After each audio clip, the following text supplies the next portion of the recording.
On the Talkback Show, on the radio, or whatever audiovisual device you choose to use. Welcome to the GBC podcast, where we talk about the Packers and our hometown of Green Bay. This is episode 72, created on January 31st, 2024. I'm John. I'm in Appleton, Wisconsin. Along with me, Jeff in Minnesota and Neil out on the East Coast. Say hello, gentlemen, and tell us what you're drinking. I am drinking a Great Notion Juice Invader Hazy IPA. And since I knew we were going to have Charles on tonight, I have a Boulevard Brewing Company Spiced Imperial Stout, limited release. Nice. And I made a strawberry daiquiri for the evening. You can find us on YouTube and Twitter at Green Bay Chat and Facebook at the GBC Podcast Green Bay Chat. And just the audio is now available on Apple Podcast as well as Spotify by searching for Green Bay Chat. Well, making a return engagement to the GBC podcast is our friend Charles from Kansas City. Okay, Charles, just go ahead, get it out of your system. Hey, boys, how about those Chiefs? Chiefs. Let's go. All right, and what are you drinking tonight? I'm also having a Boulevard beer, a Space Camper Nova Flare West Coast style IPA, specifically West Coast style, playing a West Coast team in the Super Bowl, the 49ers. And I'm drinking it out of my Super Bowl 54 champions commemorative glass to commemorate the last time that we beat the 49ers in the Super Bowl. Yeah, not just 4 years ago beating the same San Francisco 49ers, but in Kansas City, you've had to wait a whole 12 months to get back to the Super Bowl. How has life been in Kansas City for the last year? It's been tough. You know, the summers here are very humid. We've had a little bit of a rough winter getting here, as you guys saw in the Miami game, you know, negative 20-degree wind chills. It's been a long 12 months, but hey, we're back and we really sweated that one out to get back to our next Super Bowl. And overall in the last year as well, the NFL draft was in Kansas City. How big was that, being the Super Bowl champions and then getting to host the NFL draft? What was life like in Kansas City at that time? It was huge. It was almost as big as the Taylor Swift bump that we've gotten this year. But she's a singer. She's dating one of our tight ends. I am wearing Taylor Swift jersey as well today. There we go. There we go. Yeah, I guess she's got a couple songs. I've heard a couple of them. The draft itself was obviously huge for Kansas City as a whole. I mean, it generated $400 million in additional revenue for the city, just in with restaurants, bars, things like that, which is obviously huge. I think they said 350,000 people over the course of the 3 days of the draft that, you know, were in and out of Kansas City here from all over the country, from every NFL fan base. It was great. I myself did not get to attend because my first child was born the day of the first round of the NFL draft. So before Bryce Young came off the board, Jack Robinson came off the board. So the actual number one pick in the 2023 NFL draft, based on his size so far, he's like 100th percentile in height, weight, and head size. Projecting out as a right tackle or tight end, maybe a tight end in high school that slides inside to right tackle in college. Just depends on where the NIL deals come from, really. But that was exciting for multiple reasons. Obviously great for the city and great for our family. But the draft was huge. It was great to have it here. They did a great job setting up Union Station for the event. The only thing that was kind of a pain, and I didn't test this out, but I guess the downtown traffic was atrocious for people that worked down there leading up to it. But I wanted to ask about traffic, so I'm glad that you brought it up, because I know Neil and Jeff, they know that I am worried about the draft coming to Green Bay. Did you know that they're already trying to make plans in the Green Bay school system to give the kids those days off because they're anticipating such a huge influx of people? That's awesome. Yeah, that makes sense. When the Super Bowl was in Minneapolis a few years back, this was before COVID, we were work from home even at that point. That's a huge side effect of having the draft or a big NFL event at all. I'm sure the Super Bowl is the same way, but it's going to change the way your public transit works, the way that your commuters get around. You could call it an interruption, or you could call it an opportunity for your city to make a heck of a lot more money and the businesses to make a lot more money. That's the good thing. Like, Kansas City has a lot of civic pride. So you see a lot of people wearing like local clothing brands like Charlie Hustle and Made in KC, Made Mob, things like that. Everyone, obviously the barbecue is pretty heavily talked about And every place here that is worth going to is a local place. So it's good to see those businesses kind of benefit from an event like that. I wish I had a way to record John's cortisol levels and his blood pressure during that entire discussion of traffic, because John may not sleep tonight I'll- because of all the stress from tonight's I'll tonight's I'll discussion check. of draft traffic. I'll check my heart rate when we're done.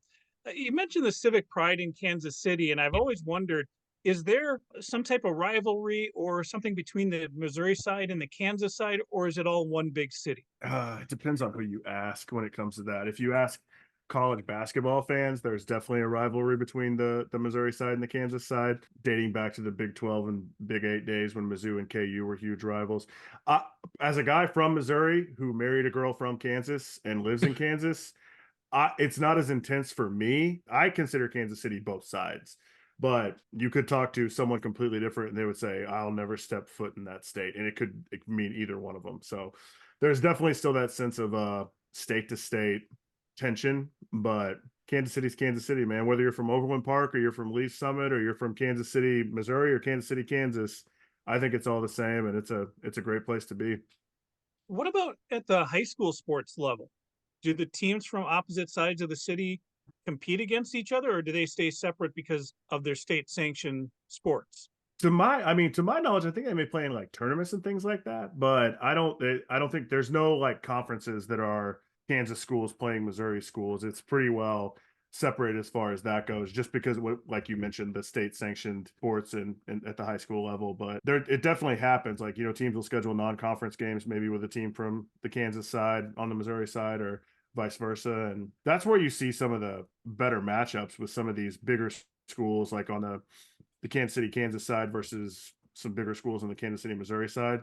They should really have a Kansas City Super Bowl for high school football, because that would produce some pretty good games with the teams that are on both sides, but they pretty well stay in their own lanes as far as that goes. Neil, you're a Missourian. You're a native Missourian. You don't want to mention that? I personally do have backgrounds in both states. I was born in Fort Leonard Wood, Missouri, but then spent a summer living at the University of Kansas in Lawrence. And so both are states that I've lived in. It's definitely a place that I would like to return to for a Chiefs game against the Packers sometime in the future, hopefully in 4 years.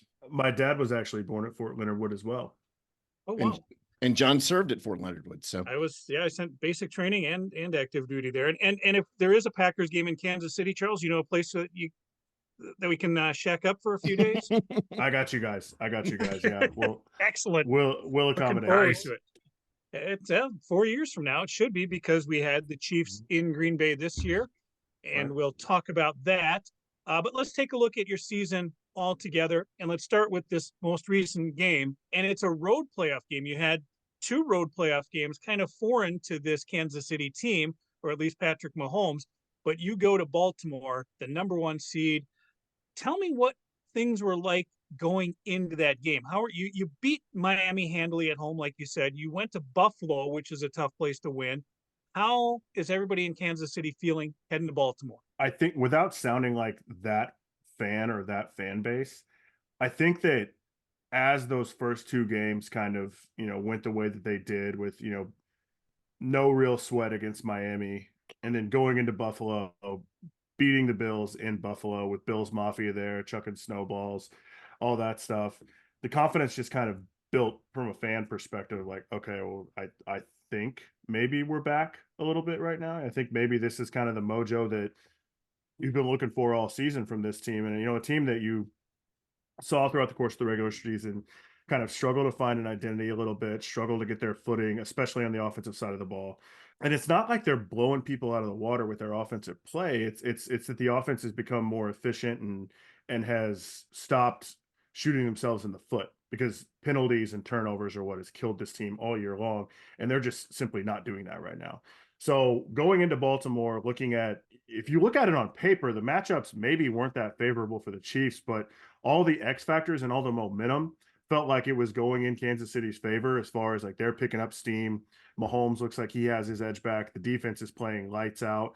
So, and Spagnuolo has traditionally had pretty good game plans for Lamar Jackson-led offenses. I mean, Lamar has struggled against the Chiefs traditionally, and that helped with some confidence going into it. And I mean, that's exactly what ended up playing out, was Baltimore's lack of an effective offensive game plan, coupled with Kansas City's exceptional defensive game plan against the Ravens and what they'd done all year was what won that game. The offense played well enough to obviously score enough points to win the game. We all know that based on the final score.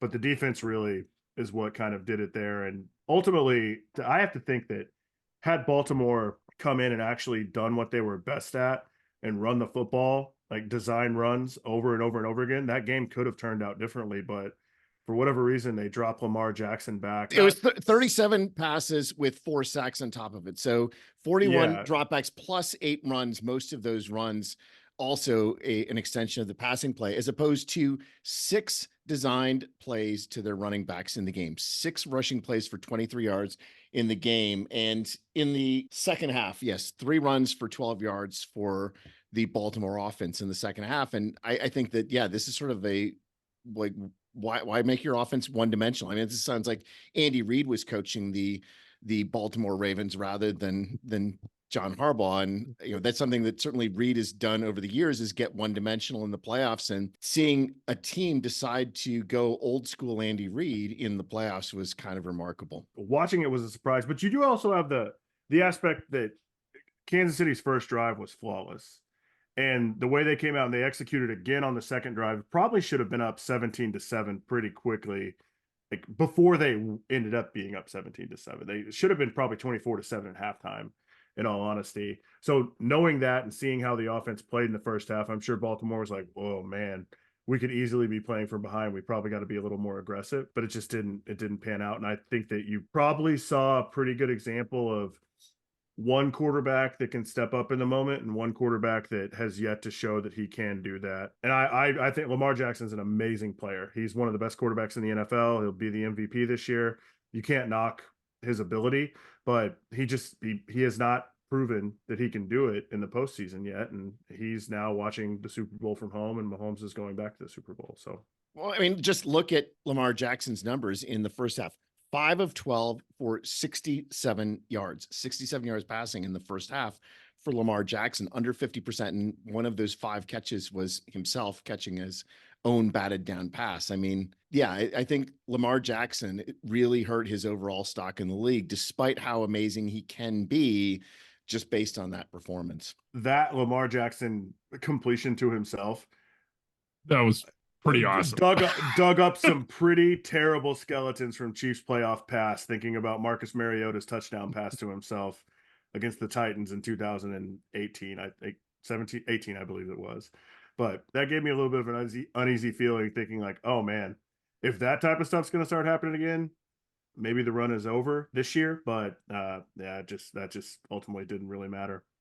So what about Kansas City's offense, though, in the second half? Because you started out so brilliantly in the first half, and this has been a issue all year for Kansas City as far as a lack of scoring in the second half. And you just look at Mahomes' numbers. He only had 90 yards passing in that entire second half. Kansas City only had 29 yards rushing on top of it. So you can't say they just sort of went hyper conservative and just ran. They just were ineffective, both running and passing the ball in the second half. What's going on with that? Well, in the Baltimore game specifically, I think that was, a little bit of the chess match. And at halftime, I was watching with my in-laws and my wife and, kids and everything. And I think the thing about going into halftime of a big game like that ahead is that you have to anticipate the other team's adjustments instead of making the adjustments on your own. So you go from almost a completely offensive mindset in terms of like how you're attacking the game to let's just sit back and see what they do. And I do think there's probably a little bit of an element of, in the past, some of those plays you could have, and I haven't gone back and broken down film or anything like that. And, to say that, well, on 3rd and 4 in the third quarter, Rashee Rice was wide open downfield for 25 yards, but Mahomes just tucked it and took the sack and protected the ball, and we punted. I don't know if those things materialized or not, but it does feel very much like the risk-taking of the Kansas City offense is almost all but gone at this point, because that is what killed us earlier in the season, is turning the ball over and, making boneheaded plays. So I think it's probably a combination of, one, Baltimore's defense is unbelievable. Those linebackers, there's something about linebackers that wear single-digit numbers that just makes them seem a little more intimidating. Like Roquan Smith and Patrick Queen, number 0 and number 6, is like, oh, those guys are those guys are bad, dude, you know, but their defense, credits them. I mean, they've been incredible all year, and they really clamped down on Kansas City in the second half. And, you know, KC just did enough to hold on to win. I mean, that's Kansas City's defense came out and did the exact same thing to Baltimore's offense. So, I mean, with a couple of lucky breaks there in the second half, but, you know, that's when guys keep swarming the ball, things like that, you know, the Zay Flowers fumble in the end zone and things like that tend to happen. So I think it's just relentless effort on both sides on defense. And you just saw kind of a heavyweight fight defensively in the second half. To your point, it seemed like Mahomes almost sort of became a game manager. I know that's sort of not a great phrase for a quarterback, but I mean, you know, he did what he needed to do. That was one of the keys, right? Kansas City had no turnovers and Baltimore had 3, and Baltimore's turnovers were pretty untimely on the goal line and such. So it seemed like Kansas City, though, especially in the playoffs, just sort of switches on, right? Like sort of everybody gets like, oh, now we're sort of more interested, right? And there are players obviously that can do that. It's hard for the whole team to do that, but you know, there was just enough of that where it was just like, okay, this is going to get really interesting. And I think that's what carried the day, right? They were just methodical, and there was not a ton of splash, a lot of, you know, crazy running around, like you said, because throughout the season, especially with the wide receiver situation, which we could get into or lack thereof. So Mahomes isn't as sort of freewheeling, or at least as comfortable with what his receivers, other than a guy by the name of Kelsey, you know, he's still pretty good. But in terms of like other receivers really that he trusts or could go to. And so he sort of turns into this, you know, game manager, don't F it up and don't turn it over. And for one of the first times, sort of let the defense carry the day. This is not, you know, really highly lauded defense, but man, I mean, they're highly ranked, but just sort of sneaky good quiet. And that's what really sort of carried the day, like you said, and not only in this game, but it's going to make things really interesting in the Super Bowl as well. Absolutely. And I think if you hit on the Mahomes game manager thing, like the joking side of me wants to say that he went back and, you know, grabbed his notebook from his rookie year and saw what he wrote down about Alex Smith. But, you know, realistically, I think if you go back to the 2021 season when the Chiefs started out 3-4 and kind of had some of the same issues they had, you know, in the middle and towards the end of this season with turning the ball over, penalties, things of that nature, Mahomes had to learn how to become that type of player in the middle of that season. I think you guys remember the first Jordan Love start against the Chiefs that year. I think they beat the Packers narrowly that season. They beat the Cowboys like 19-7 at home. There was a couple ugly wins that Mahomes just kind of had to like learn to gut out, you know, and learn how to, like, we got a tight lead. The offense isn't here today. Like, let's just go out and win this game. And even late in that season when they were scoring points and the offense was still productive, you saw Tyreek Hill turn into more of a short yardage type of receiver, a lot of out routes, a lot of 6 to 8 yard gains. You didn't see in 2021 Tyreek hitting those 50-yard bombs all the time like you saw in 2019 and 2020.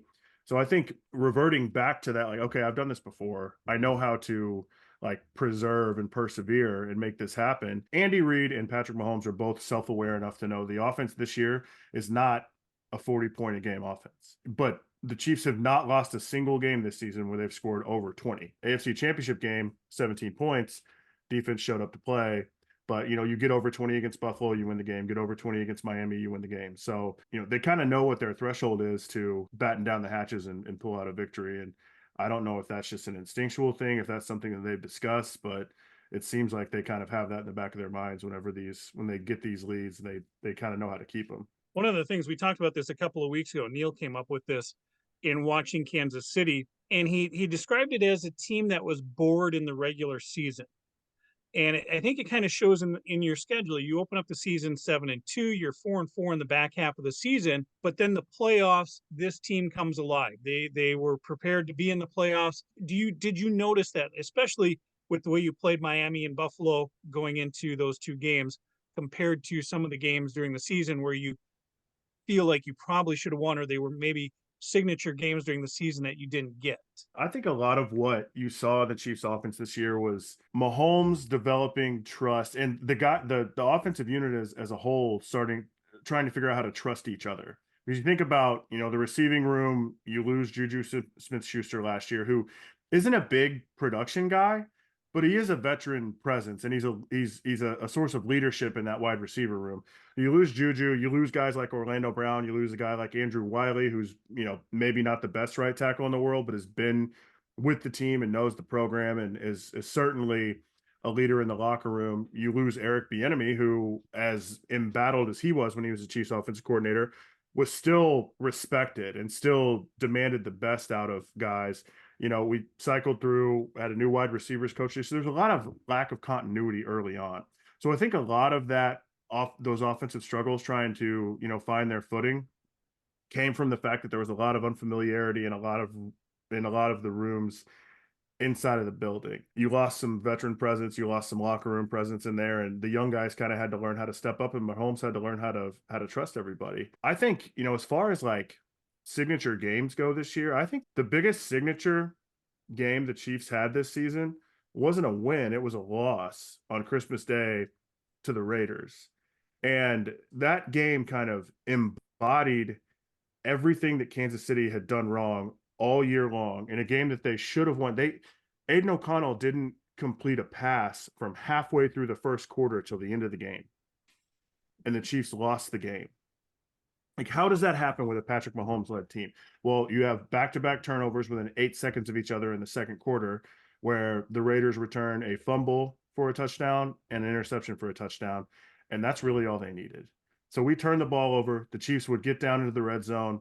Back-to-back penalties on Jawan Taylor. One drive took him out of field goal range. I mean, it was drops, everything that had gone wrong all year. And the real big X factor in that game was the Raiders just came out and punched the Chiefs right in the face. Just were more physical than them from the get-go. Max Crosby was fired up. The whole Raiders defense was fired up. Credit to Antonio Pierce. He made that their Super Bowl. And they came out and they won it. And they just absolutely dogged the Chiefs on their home turf on Christmas Day.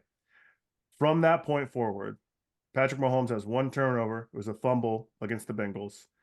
And the Chiefs have not lost a single game. And they have been eye test only, but they've been the more physical team in every game they've played since then. They out-physicaled the Dolphins. They came out and beat the Bills on their home turf. And the Bills were a little more physical in the first half. They had their run game going, but when it counted, the Chiefs showed up and just continued to pound the rock. And then against Baltimore, a Baltimore team that is known for being physical, that just looks physical with their uniforms and everything about Baltimore is smash mouth football. Like, you think back to the origin of that franchise and, guys like Ray Lewis and Ed Reed and all that. You think Baltimore Ravens and you think, absolutely getting hit in the face, and the Chiefs came out and did that right back to them. And I think that Raiders loss changed their identity and gave them that chip they needed to be like, all right, boys, like, let's wake up, let's do what we know how to do, and let's play to our strengths and just win football games. All right, Charles, as far as the season goes, I'm going to pick 2 more games out, both of them losses. Let's start with the season opener. You've won the Super Bowl, you had the draft. Everybody in Kansas City is riding a high wave. That Thursday night in September, we can see it on TV. It's electric in that stadium, and the Detroit Lions come in and surprise the hell out of your team. How deflated was that crowd? What was the reaction of all of that coming crashing down on opening night? Very bad vibes, as the kids say these days. It was not good. That was a weird matchup in general because, when they released the schedule, it's like, oh, who are we going to play opening night? And you've got the Bengals on the schedule coming to Kansas City. You've got the Bills on the schedule coming to Kansas City. Even the Chargers, the Dolphins, the Eagles, you think like, okay, it's going to be one of these primetime matchups that everyone's going to be up for because these teams are traditionally great. And you get the Detroit Lions, which isn't like an NFC finalist this year. So a good team that came out and, had that belief, and you had a guy like Dan Campbell on the sideline for a team like that. He obviously has those guys in year 3 completely bought in, and I wouldn't be surprised to see them, back in the NFC Championship or close to it. I know you guys would probably hate that, but I wouldn't be surprised to see them find success next year again. with the roster they've got and the belief that they've got. But that was not great. But there's also, not to make excuses, but there was also two pretty important players for Kansas City that did not suit up that night and did not play. Arguably the Chiefs' second and third best players, and Travis Kelce and Chris Jones. So there was a little bit of a grain of salt there with like, okay, that sucks. We lost to Detroit. The first step one of the wow, Kadarius Toney might not be the guy. But only you would have known, right? How could we have known? How could we have known?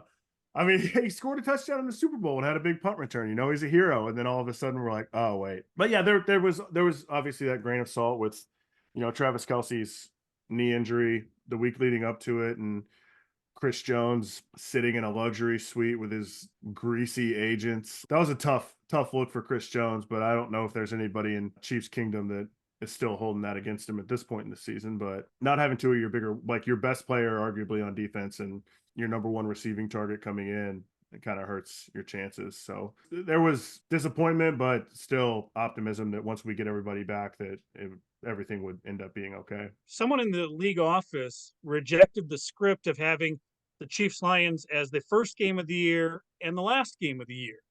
And it was a very real possibility for a moment that you were going to get the Lions in the Super Bowl. What were you thinking at that moment, the way the Lions were playing that championship game? Oh, well, I mean, the way they looked against San Francisco, it obviously makes you a little bit nervous. But I did think that with Mahomes's appetite for revenge, I did think that maybe that would be a little bit of a tantalizing matchup for Chiefs fans, just to kind of get a shot at like making things right and proving a point. But instead we get San Fran. So yeah, you now get a team who has the belief of a 17-point second half comeback in the NFC Championship game coming up against you in the Super Bowl. So I don't know. They've got momentum too. One other game in the regular season, I think Neil wants to talk about this one. Sunday, December 3rd at Lambeau Field.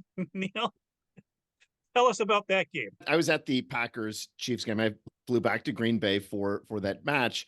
And the Chiefs fans were universally great people to have around. There was a really good group of Chiefs fans there. They were great for tailgating, talking to them at the various bars beforehand. And it was a really good atmosphere. But when the Packers were playing, right, the Chiefs were 8-3 still at that point. And again, obviously the defending Super Bowl champs. And there was a lot of consternation. And there were a number of games that the Packers won in November and December that were key games, but I would argue the reason why we made it to the playoffs is the belief that we got in that victory over the Kansas City Chiefs, where we beat Patrick Mahomes, the defending Super Bowl champs.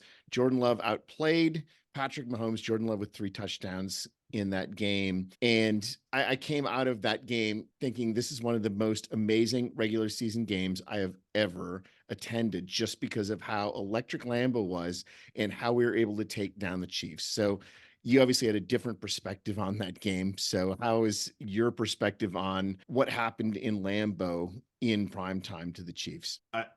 Basically that sound that I just made, that was how I felt about that game.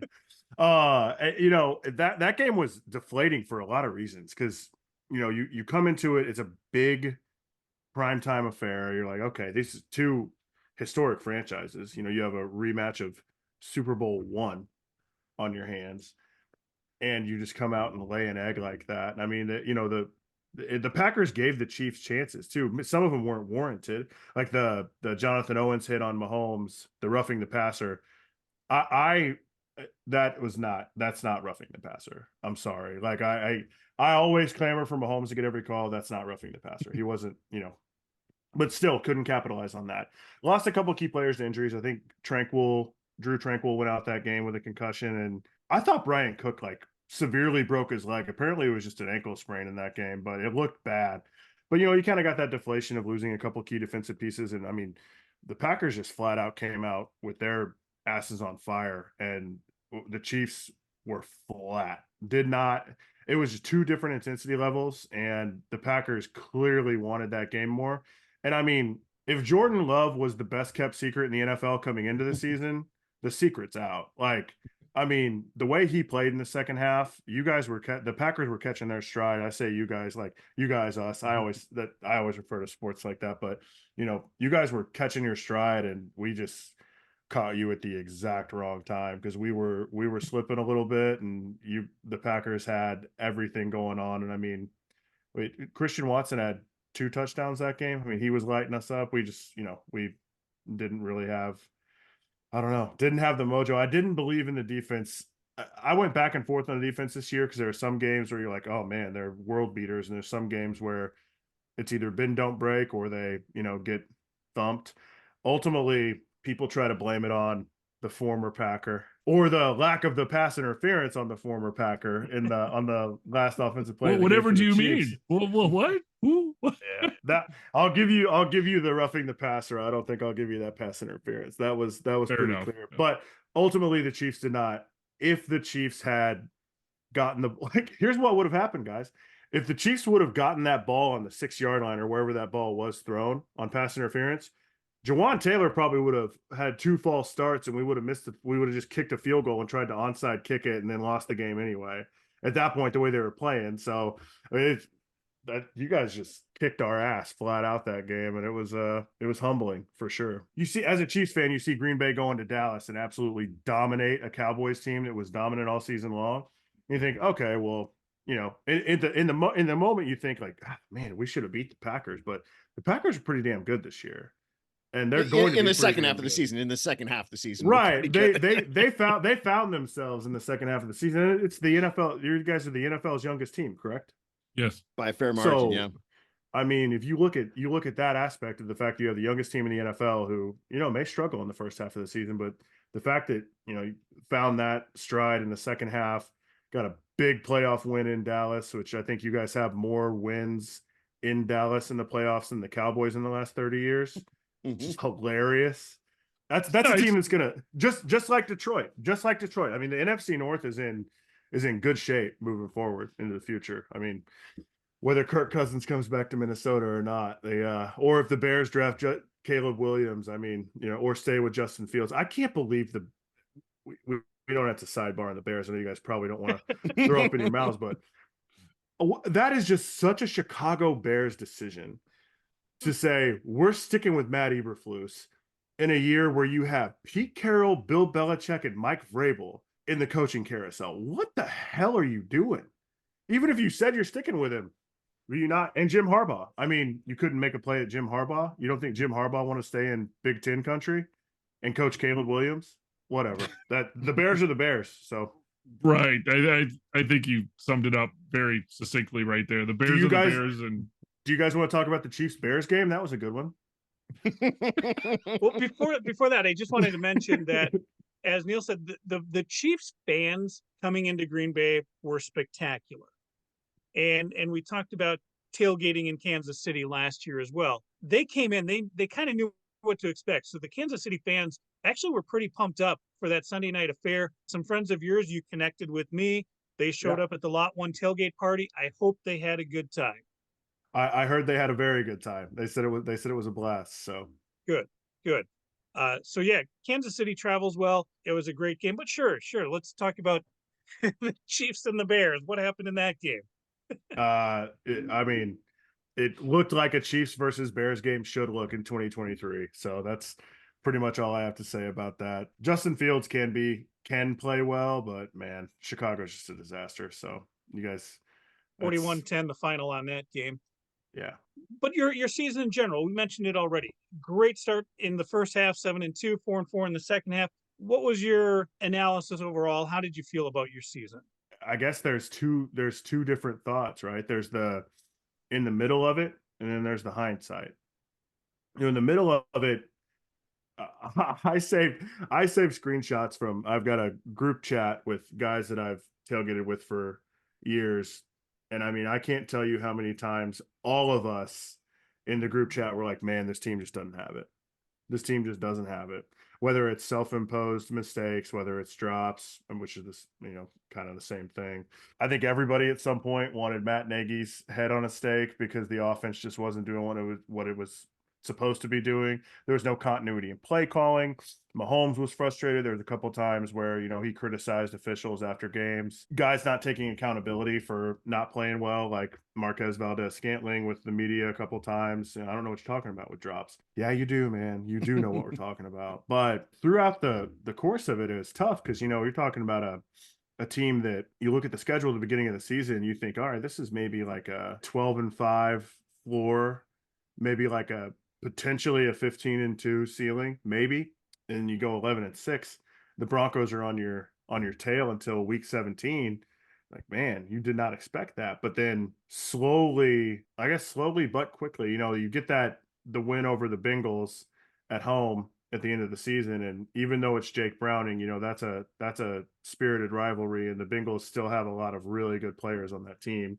You get that win, and it's like, okay, cool. Get that a little bit of confidence back under the belt, and then you go and beat the Chargers with Blaine Gabbert versus Easton Stick matchup in Week 18 was a barn burner, 13-12. But in the season, on a couple of good notes, and then I do think that getting Miami in the wild card round was a huge blessing for the Chiefs because you had that confidence of already having a win over that team and knowing that they're going to come into harsh elements and a tough crowd in Kansas City with a quarterback that really has next to no playoff experience. There's kind of an element of like, okay, well, could be a good start here. And I think everyone in Kansas City had played out the scenario where, like, okay, well, if the Steelers can go in and upset Pittsburgh, and then Houston or Cleveland can go in and upset Baltimore, we could still host the AFC Championship this year. But I don't think that's what this team needed. I think this team needed to get their backs against the wall and have that pressure of having to go on the road and do it to really take that next step and ascend to, that Super Bowl level of play. So I just want to clarify what you said. You're saying that the Super Bowl champions needed to take that next step as a team. That's absolutely terrifying when you've already got the best quarterback in the NFL.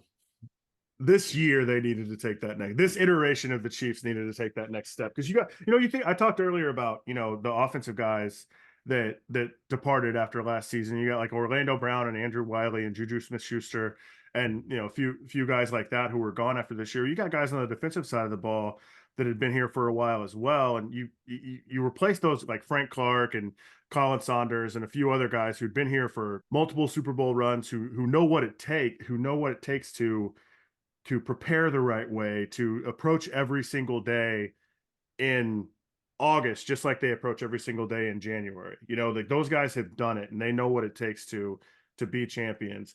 And you replace those guys with young guys who haven't, and you take a wide receiver room who had minimal experience and put next to no experience in it. And you kind of get the product that you saw throughout the course of the regular season with the Chiefs. But I do think that, as the season went on, the guys that are still here, Mahomes, Kelsey, on the defensive side, Nick Bolton and Chris Jones and L'Jarius Sneed, and those second-year guys that out of that draft class from 2022, like Trent McDuffie and Josh Williams and Jalen Watson and Leo Chenal has stepped up a little bit this year. Those guys kind of started to come into their own as leaders in the locker room. And I think you really kind of started to see that attitude shift where, you're not just young guys anymore. You guys are the leaders on this team. And anyone who's played sports at any level knows, like, when you say you're in high school, right, and you're a sophomore, you just kind of like follow along with what the older guys do and you figure it out on your own. Junior year, you kind of take that step into like, all right, well, I'm a contributor now. I can take this next step. And by the time you're a senior, it's like you're the leader and it's your team and all that. So I think some of those guys took that sophomore to junior leap. Some of those guys took that junior to senior leap. And you saw that just kind of play out throughout the course of the season. And now it's all coming together as a whole. And I think that it's the results so far have been pretty good. Let's take a look ahead now to Super Bowl 58. And before we do, Neil, I got to mention, back in episode 51, our friend Jeff picked a San Francisco, Kansas City Super Bowl. Nice. Who did you take for that? Although we didn't pick that Super Bowl last week. Right, yeah, you went and changed it to San Francisco, Baltimore. But either way, Jeff, who do you have winning the Super Bowl? I actually have San Francisco. All right, so you have that to go up against Charles. What does Kansas City have to do to win Super Bowl 58? I've thought about this a lot, and I think there's multiple matchups that you can look at across this game that are certainly in San Francisco's favor. San Francisco's defense is ridiculous at every level. Their linebackers present a lot of problems with what we do offensively, with basically taking the middle of the field away in the passing game, which Rashee Rice and Travis Kelce kind of feast on that. Dre Greenlaw and Fred Warner are probably the two of the best cover linebackers in the game on the same team. So that's intimidating, right? To win the game, Kansas City has to come out and do kind of what they've been doing throughout this postseason run. And granted, they really couldn't get the running game going against Baltimore. That Baltimore defense is pretty stacked in the middle, and San Fran's is stacked across the board. But I think they've got to come out and commit to the run early, get Isaiah Pacheco going a little bit, because that's one guy we haven't even mentioned yet who's been a key piece of Kansas City's offense this year. I think one element that Kansas City is going to be missing in the Super Bowl is no real threat of a running back receiving the ball out of the backfield right now. You got Clyde Edwards-Helaire, but he's limited in what he can do, especially against a defense that's as fast as San Francisco's. But I think they got to come out and establish the run, get that offensive line confident, get them behind their pads moving forward, instead of just starting out like, oh, we got to move like, kick set and letting Bosa and Chase Young and those guys pin their ears back. That's a recipe for disaster against San Francisco, is if you just start out passing and you can't get something going, those guys are going to absolutely make you pay. So I think they've got to come out and establish the run, get a physical feel on offense, and just play defense the way they have. Brock Purdy's actually pretty good against blitzes. I can't remember the exact stat, but he's been above average against the blitz this year. So maybe that's not the same recipe as we used against Lamar last week when we were, bringing 6. But I do think that Spags can confuse young quarterbacks. He's proven that in the past. And when they played Baltimore earlier this year in San Francisco, Baltimore forced Purdy to turn the ball over 4 picks. I think they had 5 turnovers in the game. So I think if you can get San Francisco to turn the ball over, if your defense is catching the ball, their playmakers can't catch the ball, right? So how are your D-backs as far as actually catching the ball? Because that was our big fault against San Francisco, is having a Brock Purdy pass go into our defenders' hands and then not catch it. So you have D-backs that are going to make those plays if it comes to them, because Brock Purdy is going to make mistakes. I think we have D-backs that are very physical and can frustrate San Francisco's wide receivers. So you have 2 guys in L'Jarius Sneed and Trent McDuffie who are absolute animals on the outside, who will match up well with Ayuk and Deebo Samuel. I think the big matchup you're going to have to look for is how are our safeties and Drew Tranquil going to be able to cover McCaffrey and George Kittle on those short play action plays. And I think that's going to be ultimately what decides the game. And if Drew Tranquil, and hopefully Willie Gay did not play in the AFC Championship game, but signs are pointing towards him being back for the Super Bowl. Hopefully, with that athleticism on the outside of the linebacking core, with Justin Reed and Mike Edwards at safety, if they win that battle, I think they win the game. If you don't let Kittle kill you, you don't let McCaffrey kill you out of the backfield receiving the ball, McCaffrey's going to get his running the ball. It's going to happen. But I do think everyone has this perception that the Niners have this incredible offensive line because they have Trent Williams and they run the ball well. Well, yeah, Kittle helps out with that run game, but across the board, I do think Kansas City probably has plus matchups in the front 4 versus the Niners offensive line, because everything right of Trent Williams is not that great.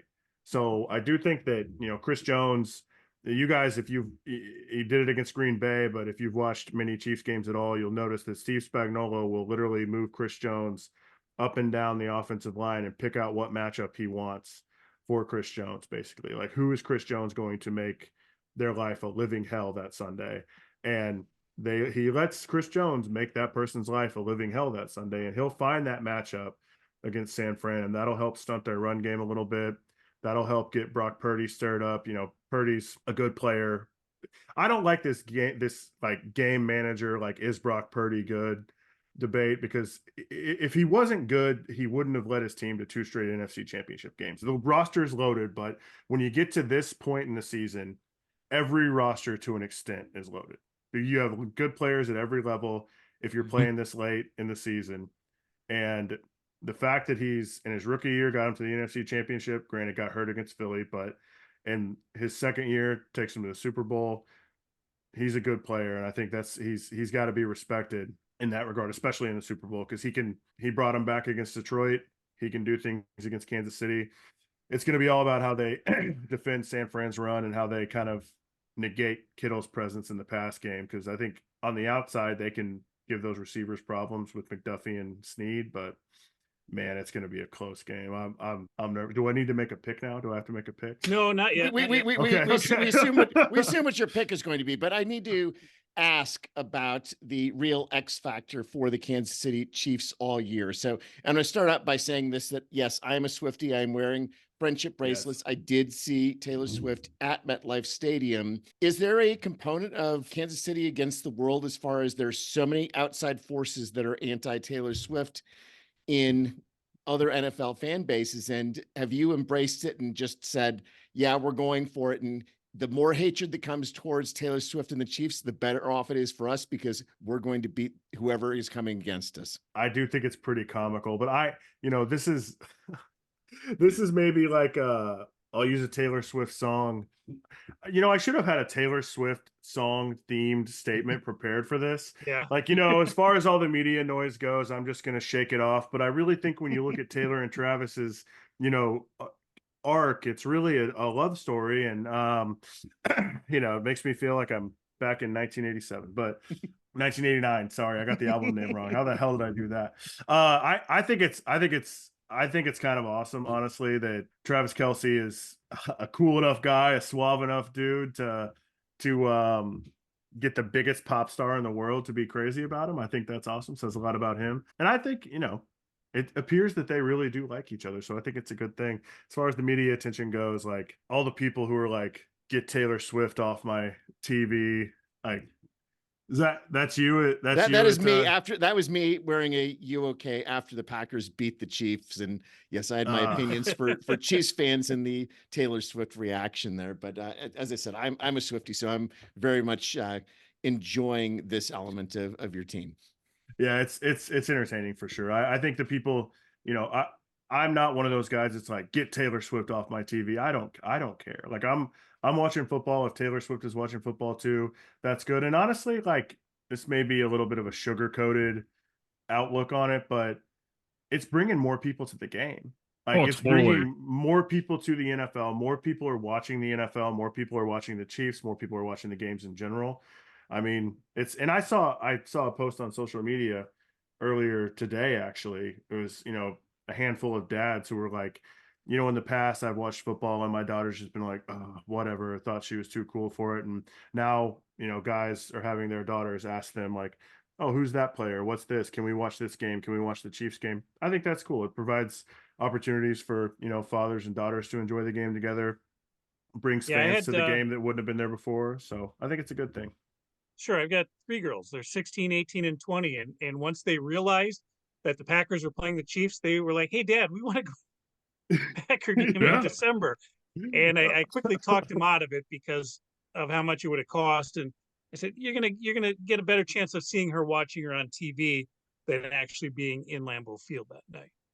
So we went to my wife and I went to the Chiefs and Chargers game at Arrowhead this year, and my mother-in-law, she works for an engineering firm here in Kansas City, and she got their like C-suite tickets or like club level, very nice seats, and we're right below one of the main like luxury boxes, and I'm like, I wonder if that's going to be where Taylor Swift and Brittany Mahomes are at. Well, we're just sitting there. We go and, get drinks and stuff, and we're kind of settling in. And we notice like a lot of movement off to our right. We're at the very end of the row. There's a lot of movement off to our right, like up above. When we look up, Taylor Swift is literally in the box, probably 100 feet away from us up to the right. And there is kids running down the whole game with their phones, just taking pictures of her and Brittany Mahomes in there, doing their little handshake and stuff. It's like, man, that's kind of crazy. It's all beautiful. It is. It's awesome. I do think it's good. It's growing. It's growing the game. So different. Which in America, growing football is tough to do. Yeah. Question for you personally, Charles. Growing up a Chiefs fan, first of all, did you ever expect or did you ever think that this team could be making a 4th Super Bowl visit in 5 years, especially during a time period where there's 20 years of New England Patriots dominance, and you have, because of that dominance, a lot of people really didn't like the New England Patriots. And now, as Neil said, the Kansas City Chiefs versus the world, you're in a situation where, because of this circumstance, there's a lot of people just rooting against the Chiefs, in principle of who their biggest fan is, and B, it's your fourth time in 5 years. Is this surreal for you, going back to being a kid? And how does it feel to be on that side of it? It's very surreal. When the Chiefs played the Patriots in the 2019 AFC Championship, I took my dad and my brother and went with one of my best friends. And, you know, obviously the way that game ended, the D Ford offsides, all that stuff. You know, we left that game thinking like, there's a good chance we'll be back, but you don't get back to these games very often. And I was reflecting on that going into last week because, you know, we're in our 6th straight AFC Championship game. And if you would have asked me that night 6 years ago, like, do you think that the Chiefs will be here every single year until, you know, like in that time frame, I've met my wife, gotten married, and had my first child, and the Chiefs are still going to AFC Championship games. So it's like, you know, I've gone through, stay on the Taylor Swift theme here, I've gone through an entire new era of my life, and the Chiefs are still going to AFC Championships. It's unbelievable, and it's something that I think that one key word for all Chiefs fans this season especially is perspective. Because you've got to, even in the games that we lose that were frustrating and the team looks like they're not cut out to make a run like this, you've got to keep that perspective that you still have Andy Reid, you still have Patrick Mahomes, there's still a chance. Like, we've always got to maintain a perspective that, like, we're in a better position than most NFL franchises are with the guys that we have, and there's a chance that we can continue to move forward and get back to where we ultimately have been in the past. When we were watching, like, the early 2000s, when, you know, we were all thinking like, hey, maybe this Tyler Palko kid is going to pan out, or man, Brody Croyle, man, if we could get him a receiver, maybe he'll work out. Poor Jamal Charles, never had anybody. You go back to so many teams with the Chiefs that are just missing one piece. Even, you know, 93 with Montana and Marcus Allen. You know, you had good pieces of the defense with Derek Thomas, obviously a legend, with Neil Smith, but, you know, certain pieces just kept us from taking that next step. And it kind of felt like it was going to be that way forever. Like, and I made the joke when the Chiefs won the Super Bowl, when the Chiefs won Super Bowl 54 in February of 2020, that all we had to do for the Chiefs to win a Super Bowl was trade off the entire, like, the Chiefs won the Super Bowl and the world was ending, because we went into lockdown a month after that, and everyone thought that COVID was going to be this massive, like, permanent disaster. It's like, well, that's what happens. The Chiefs win the Super Bowl and the world ends. So, but it's remarkable. But the second part of your question there with the Patriots thing, I think one of my favorite lines from a movie of all time, from The Dark Knight, you know, you either die a hero or you live long enough to see yourself become the villain. So the Chiefs have officially, the Chiefs never, they didn't die.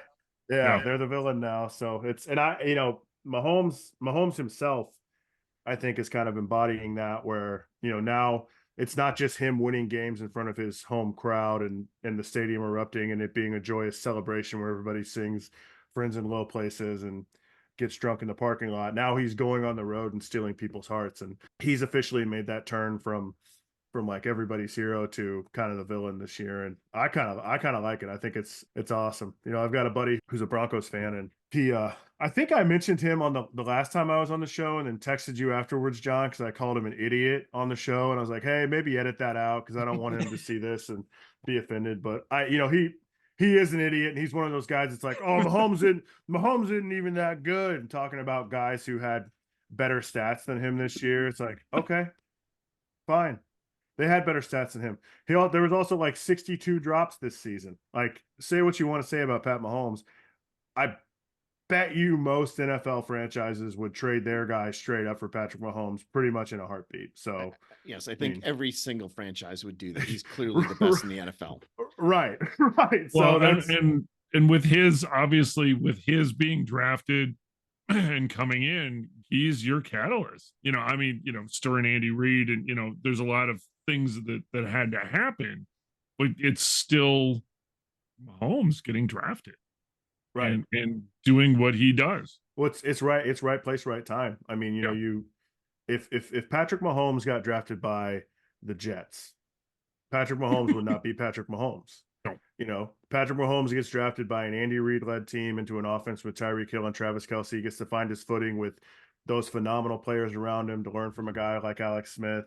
It just was the perfect storm. And, you know, that's circumstances is so much when it comes to, you know, individual player success, especially in pro football, because you get drafted to a team that's mismanaged with nothing around you.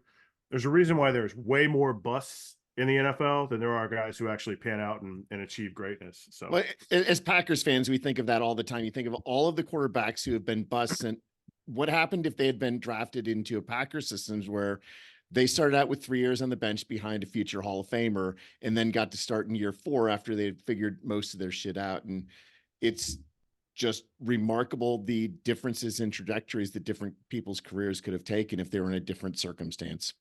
well, yeah, incredible that you guys have been able to do that for the last 30 consecutive years too. Like that's a little bit unfair. It's only 3 quarterbacks. Let's be fair, right? So, well, yeah, you're Packers quarterbacks are like Steelers head coaches. Like you guys have had 3 starting quarterbacks since 1968. It feels like so, and they're 2 of them have won Super Bowls, and the third guy looks like he's well on his way. So, well, that's what we're hoping for. Yeah. All right, Charles, now is the time. You've said everything you need to say about this season, the history, everything coming together. You've got a big game coming up in a few days in Las Vegas, Super Bowl 58, Chiefs, 49ers. It's a rematch from 54. What is your prediction? I don't know how and I don't know why when it comes to the gameplay, but I do know a couple of things. One, Patrick Mahomes has never lost in Las Vegas in his career, beating the Raiders every single time that we played in Vegas. 2, a stadium worker that built Allegiant Stadium in Las Vegas was from Kansas City and buried a Chiefs Kingdom flag under the stadium that is presumably still there unless Mark Davis has gone to the lengths to unearth it. It would appear that he hasn't, since the Raiders still haven't beaten the Chiefs at home. And 3, on the black magic theme, the voodoo theme, whatever it is, I just don't know that anybody can pick against Mahomes at this point in the season based on what he's done and how he's just put the team on his back, and not necessarily from outstanding numbers or incredible play, but just his attitude and his moxie that he's had this postseason run. It's just like he's picked this team up and they've adopted his attitude and his confidence, and it's just exuding in the team. And different players step up and make big plays. So I don't know who's going to be the catalyst this week. I don't know who's going to be the surprise. Last week Deion Bush has the pick on Lamar Jackson in the end zone. Does anybody heard of Deion Bush before? He's bobbled back and forth on our practice squad all year long. You got a guy like that stepping up and making the biggest play in the AFC Championship. Someone's going to do something like that in the Super Bowl. I can't pick against Patrick Mahomes for many reasons. He's just turning into a cold-blooded killer, and I think it's another Chiefs Super Bowl victory. It's going to be tight. It's going to be stressful. I might have to have a blood pressure monitor on me the entire game. I'd say, yeah, Chiefs 20. It's going to be a weird score. Chiefs 25, 49ers 22. All right, Jeff, you already took San Francisco. You're going to throw a score on that, or are you just going to say San Fran's winning? It's going to be something weird because it's Mahomes going against Brock Purdy is, Mahomes and totally advantage Mahomes, right? So it's either going to be decided by Mahomes or it's going to be decided by something weird. And like you said, it's going to be a weird score. Because when I picked this originally, I had San Francisco and the Ravens, and therefore picking San Francisco. I just with what I've seen from Mahomes, like I said, it's going to be, if he ends up losing, which I'm not sure that he's going to, but it's going to be something weird. And San Francisco, sort of, if they move this thing forward and they finally get their first Super Bowl victory in decades, then so be it, and they can move on. But I think it's going to be an exciting game, the all red Super Bowl, as it were. my son's favorite colors. I'm going to go with San Francisco, but just with the caveat that it's going to be weird. In the end, I can't pick against Patrick Mahomes and the experience of the Kansas City Chiefs team. Obviously, just the brilliance of Mahomes, but more importantly, this is a team of players that know how to win. They have gone through some struggles this year, but they always can find some new reservoir to pull from. And it always seemed like they were holding something back. And in that second half of the game against Baltimore, it really looked like the Kansas City offense was just holding something back. It's like, as you said, they played a little conservatively to try to not make the turnover that's going to allow Baltimore back into the game. But they had that other gear, and the offense didn't use that other gear. If it comes to a situation where they need to, where they're behind, where they need a score in the second half, you know that they've got that in them. You've got a team of people who are very focused on winning. Travis Kelce obviously was incredibly inspired in his play in the AFC Championship game. And I think that is going to be the key element on the Kansas City side. And on the other side, I've watched San Francisco's games in this playoffs. They should have lost to the Packers. They should have lost to the Detroit Lions. There were mistakes made by both the Packers and the Lions. And yes, you can say that San Francisco found a way to win, but they found a way to win in part because of mistakes made by the Lions and by the Packers. And if a better game is played by either of those NFC North teams, San Francisco is not in the Super Bowl. I don't think they're going to be able to get away with that approach against Kansas City. They've got to play a mistake-free game against Kansas City. I don't think that's in them. They've shown that they've got holes. They've shown that there are ways that you can beat them. I think Kansas City and Andy Reid exploits them. And bigger picture, Andy Reid is the better coach in this game. He has 2 weeks to plan. He has nothing better to do with his life than plan to how to win a Super Bowl. Andy Reid is going to figure out exactly how to exploit San Francisco to win the Super Bowl. All right, so that's one San Francisco, one Kansas City. Are you guys going to let me wait until next week to give my pick? Put the suspense out there? No, what's your pick, John? Come on. Damn it, Jeff.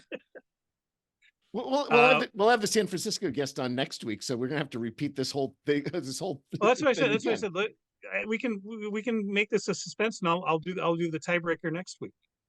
Yeah, fuck off, John. Go make a damn pick. Right. Charles is here. Charles isn't here next week.